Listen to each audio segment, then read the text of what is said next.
It is impossible to describe the horrifying scenes I had witnessed. Death and misery in every shape of terror ruled this place. I can no longer recall how I've come to this place.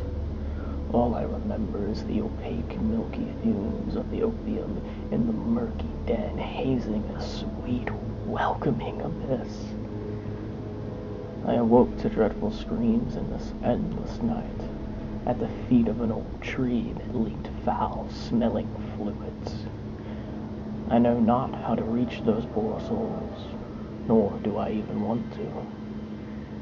Keeping a record is all I can do to make sense of it.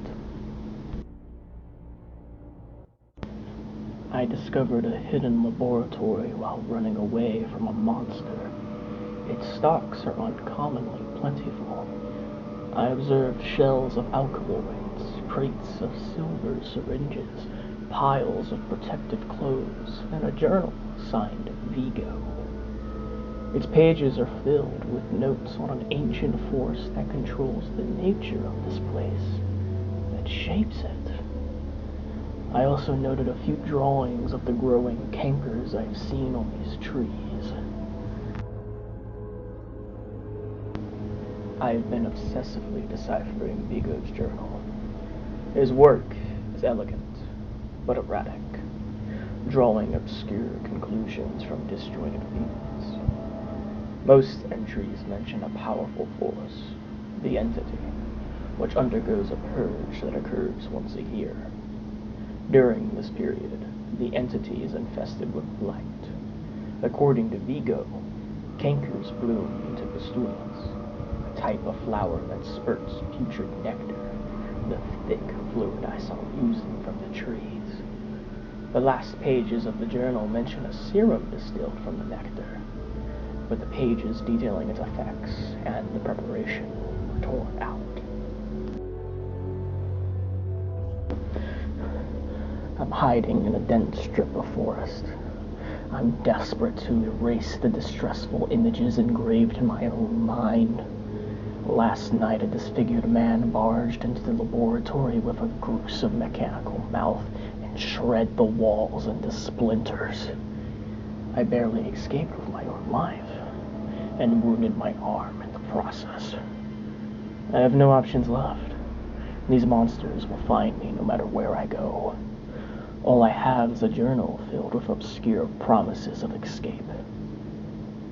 I will return to the laboratory. I am close to death. I can feel it. When I returned to the laboratory, I started experimenting with the putrid nectar and distilled it into a foul serum. But I made a terrible mistake. I injected the serum into a dead rodent whose pupils dilated and its body shook. I tried to restrain it, but the creature bit into my arm, ripping my wound open. I've stopped the bleeding, but I fear the damage is done. I awoke to a terrible cry booming from the cellar and a violent bout of nausea. Through the vile ordeal, I started to recollect what happened. Tainted with the foul serum, my wound had swollen mortally, at which point my assailant returned. Most of our fight was a blur, but I can recall red tears trickling down his gruesome cheeks as I clawed at his face. And some moment later when I kicked him, sending him crashing into a brick wall. The power I felt then. There are no words for it. I now know that there is truth to Vigo's methods. Another cry. My assailant, now chained in the cellar, must be getting restless here. This is just the beginning.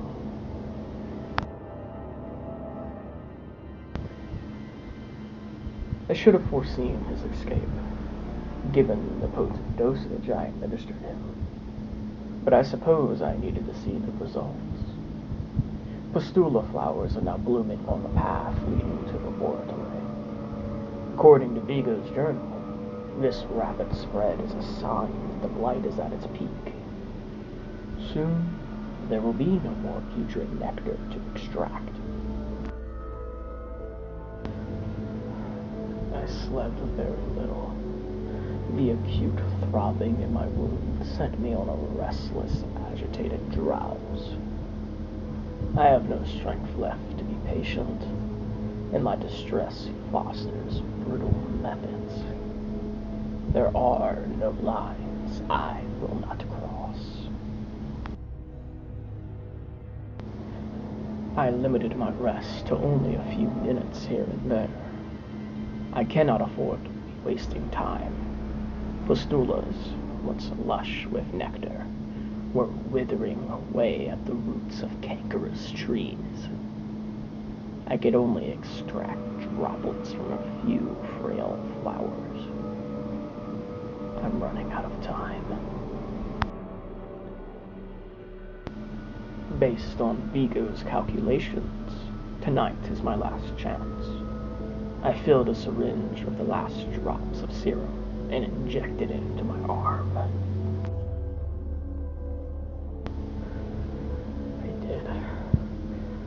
I did everything right, and failed. I am stuck in this infernal place with no serum, and nowhere to hide. I looked for Vigo.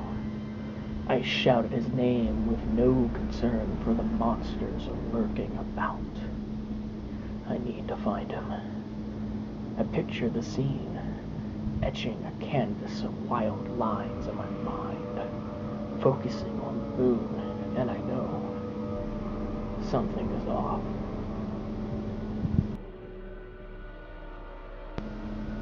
Soon, very soon, I will be at peace. The cold claws of death are drawing near.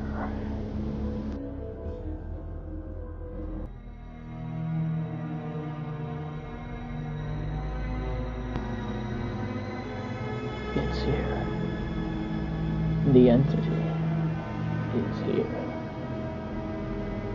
It has found me.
I just want to take a minute in the last few moments of this video to thank Behavior for such a wonderful story they've played out in the past 2 years.